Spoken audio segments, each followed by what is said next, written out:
Praise the Lord. जय मसीह के भाई और बहनों, आइए हम लोग वचन में जाएंगे।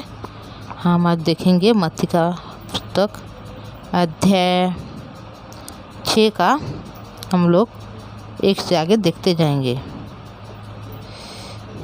देखिए यहाँ पर लिखा गया है कि सावधान रहो, तो मनुष्य को दिखाने के लिए अपने धर्म के काम न करो, नहीं तो अपने स्वर्गीय पिता से कुछ भी फल नहीं पाओगे।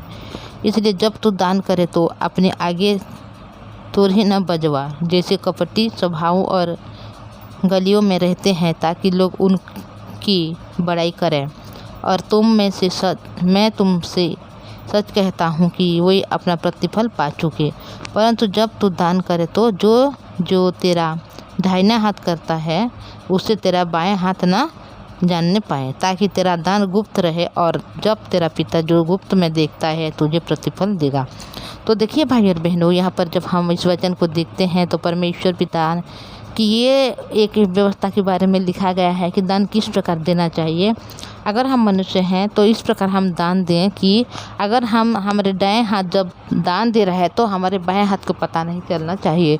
तो इस प्रकार हम गुप्त में जब दान देंगे तभी हमारे स्वर्गीय पिता हमको जो मतलब देखेंगे जो गुप्त में, और उसके प्रतिफल देंगे बोल के यहाँ पर लिखा गया है। तो भाई और बहनों, ये वचन को जब हम पढ़ते हैं और ये वचन को हम मतलब जब देख रहे हैं तो ये सोचने वाली बात है। भाई और बहनों, अगर किसी के पास कितने भी पैसा क्यों ना हो, हर एक मनुष्य अपनी पैसे को खुद जानता है कि अपनी मतलब जो पर्स है उसमें कितना पैसा रखा हुआ है, अपनी तिजोरी में कितना पैसा रखे हुए हैं, हर एक के चीज़ों में वह हमेशा जानता है।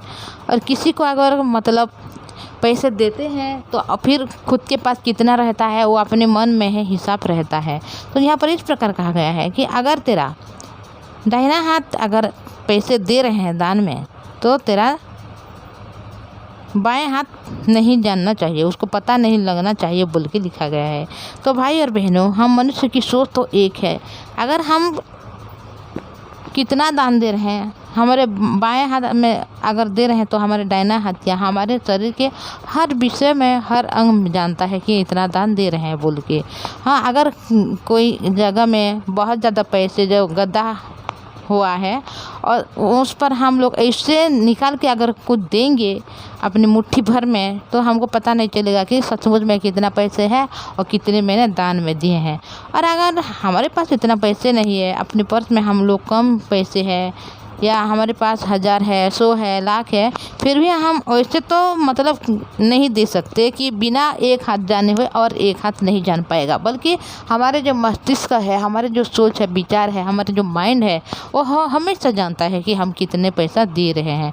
तो यहाँ पर इस प्रकार कहा गया है, इस प्रकार नहीं जानना चाहिए, बल्कि तुम्हारे जितना भी दान दे रहे हो, केवल जो दान दे रहा है वो ही हाथ जाने, बल्कि और भी जो अलग वाला जो हाथ है वो नहीं जानना चाहिए बोल के लिखा गया है।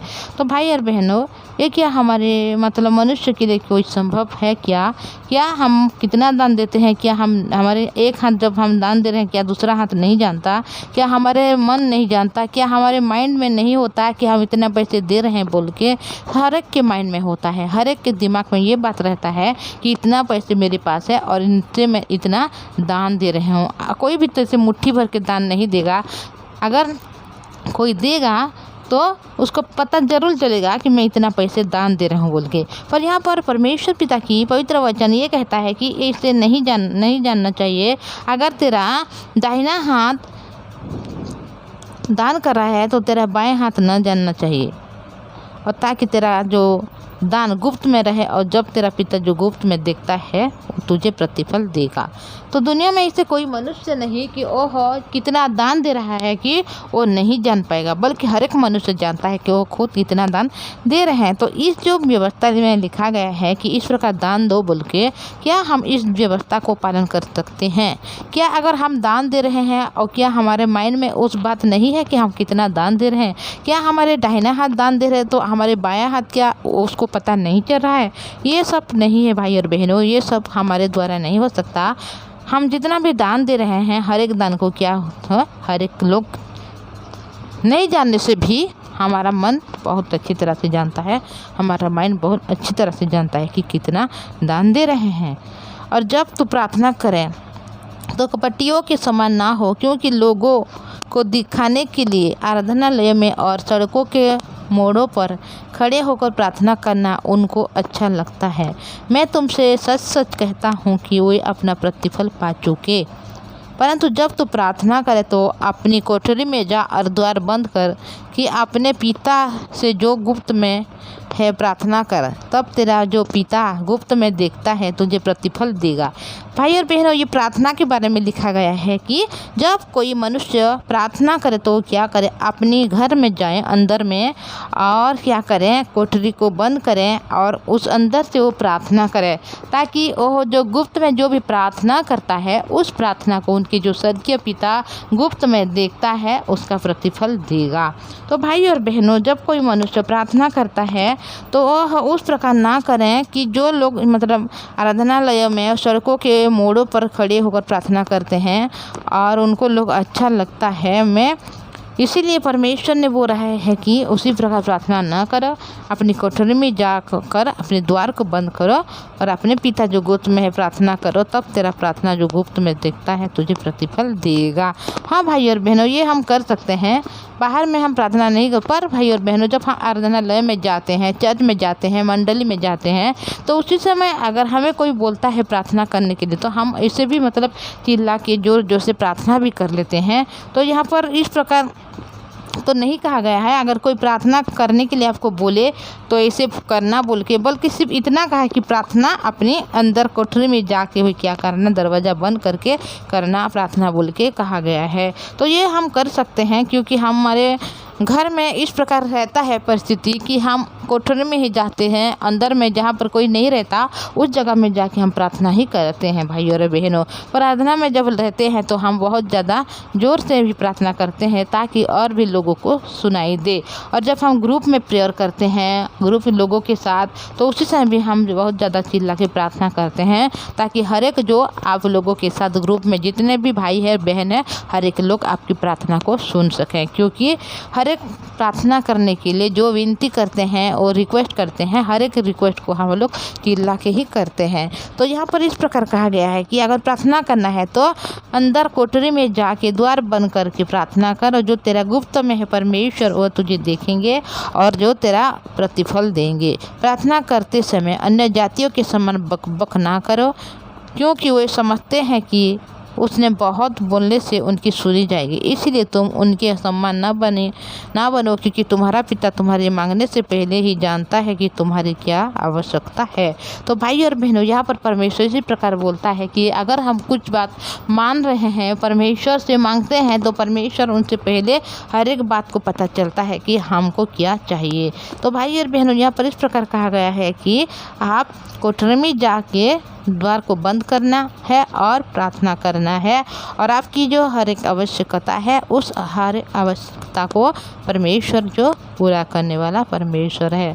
अतः तुम मेरी दृष्टि से प्रार्थना करो, हे हमारे पिता तू जो स्वर्ग में है, तेरा नाम पवित्र माना जाए, तेरा राज्य आए, तेरी इच्छा जैसे स्वर्ग में पूरी होती है वैसे पृथ्वी पर भी हो। हमारे दिन भर की रोटी आज हमें दे, और जिस प्रकार हमने अपने अपराधियों को क्षमा किया है वैसे ही तू भी हमारे अपराधों को क्षमा कर, और हमें परीक्षा में ना ले परंतु बुराई से बचा, क्योंकि राज्य और पराक्रम और महिमा सदा तेरे ही है, आमीन। तो देखिए भाई और बहनों, जब परमेश्वर पिता ने यीशु मसीह ने अपने लोगों के साथ वह जा रहा है और हर एक जगह में उन लोगों को उपदेश दे रहा है, और अभी वो उसके जो चेला लोग हैं उनको भी पहले से मतलब चुन लिया, और चेला लोगों को ये प्रार्थना सिखा रहे हैं कि तुम लोग क्या करना, उसी प्रकार प्रार्थना करना। तो ये जब देखते हैं कि ये परमेश्वर की जो प्रार्थना है वह अपने दास लोगों को सुना रहे हैं किस प्रकार प्रार्थना करना चाहिए। तो यहाँ पर लिखा गया है, आप मत्ती सुसमाचार अध्याय 6 में जब मतलब 9 से देखोगे 14 तक, तो इसमें लिखा गया है 13 तक, तो इसमें लिखा गया है कि किस प्रकार प्रार्थना करना चाहिए। इसलिए यदि तुम मनुष्य के अपराध क्षमा करोगे तो तुम्हारा स्वर्गीय पिता भी तुम्हें क्षमा करेगा, और यदि तुम मनुष्य के अपराध को क्षमा ना करोगे तो तुम्हारा पिता भी तुम्हारे अपराध को क्षमा ना करेगा। तो भाई और बहनों, आप प्रार्थना करने से पहले इस बात को देखिए जो 12 में लिखा गया कि जिस प्रकार हमने अपने अपराधियों को क्षमा किया है वैसे ही तू भी हमारे अपराधों को क्षमा कर बोल के यहाँ पर लिखा गया है। अगर हम अपने अपराधियों को किस प्रकार क्षमा किए हैं, उसी प्रकार परमेश्वर ने हमारे अपराध को क्या करेंगे, क्षमा करेंगे बोल के यहाँ पर लिखा गया भाई और बहनों। तो इस प्रकार प्रार्थना करना है। हम मनुष्य हैं, हमारे बहुत ज़्यादा अपराधी रहते हैं, पर क्या हम अपने हृदय से उस अपराधियों को क्या क्षमा करते हैं क्या? तो अगर हम करते हैं तो जीवित परमेश्वर पिता भी हमारे अपराधों को क्षमा करेगा, क्योंकि इस प्रकार यहाँ पर लिखा गया है, क्योंकि जिस प्रकार हमने अपने अपराधियों को क्षमा किया है वैसे ही तो हमारे अपराधों को क्षमा कर बोल के लिखा गया है। तो भाई और बहनों, सोच समझ के प्रार्थना कीजिएगा।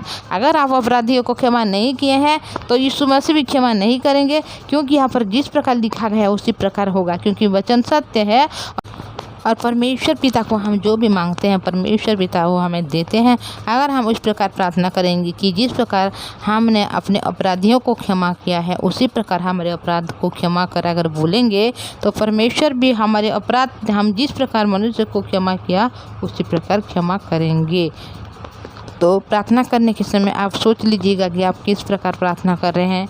क्या आपने अपराधी जो है उसको क्या आपने सचमुच में अपने हृदय से क्षमा किया है और परमेश्वर से आप क्षमा मांग रहे हैं? तो भाई और बहनों, ये भी मनुष्य की बस की बात नहीं। मनुष्य कभी भी अपने अपराधियों को क्षमा नहीं कर सकता, पर परमेश्वर जरूर क्षमा करता है और क्षमा कर चुका है।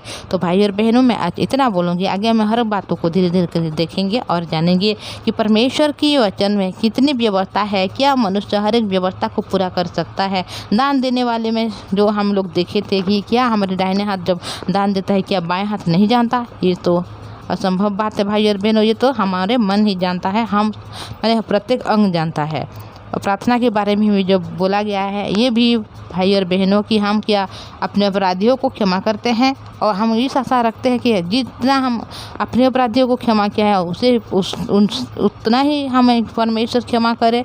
हम कभी भी अपने अपराधियों को क्षमा नहीं कर सकते भाई और बहनों, पर परमेश्वर पिता ने अपने हर एक अपराधियों को क्षमा कर चुका है, क्योंकि उस जो व्यवस्था है मनुष्य कभी मान नहीं सकता, मनुष्य कभी उसको पूरा नहीं कर सकता। इसीलिए यीशु मसीह ने अपने हर एक बातों में पूरा किया है, हर एक व्यवस्था को पूरा करते हुए वह उस अनुग्रह को हमें दिया है। जो धार्मिकता यीशु मसीह ने पाया है उस धार्मिकता को हमें दिया है, और जिस कारण आज हम लोग यीशु मसीह में सिद्ध हैं। जो इस प्रकार कहा गया था, कल हम वचन में देखे थे कि इसलिए चाहिए कि तुम सिद्ध बनो जैसा तुम्हारा स्वर्गीय पिता सिद्ध है।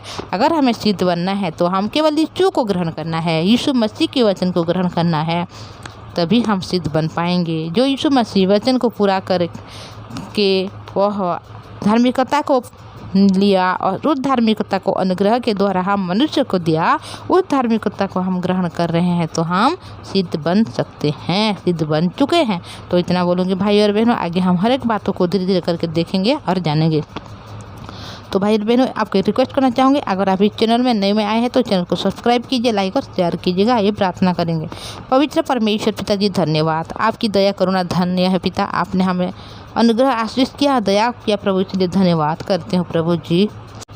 प्रभु जी, आज जब हम इस वचन को देख रहे हैं पिता, दान के बारे में आपकी वचन ये कहता है कि अगर तेरा बाएं हाथ दान दे रहा है तो दाहिना हाथ को पता नहीं चलना चाहिए। गुप्त में तो दान दे ताकि तेरा जो स्वर्गीय पिता गुप्त में तुझे देखता है तो वो तुझे प्रतिफल दे बोल के प्रभु। पर हम मनुष्य की बस की बात नहीं प्रभु, हम कुछ भी देते हैं प्रभु, हमारा सब कुछ जो शरीर है हर एक अंश हर एक अंग जानता है।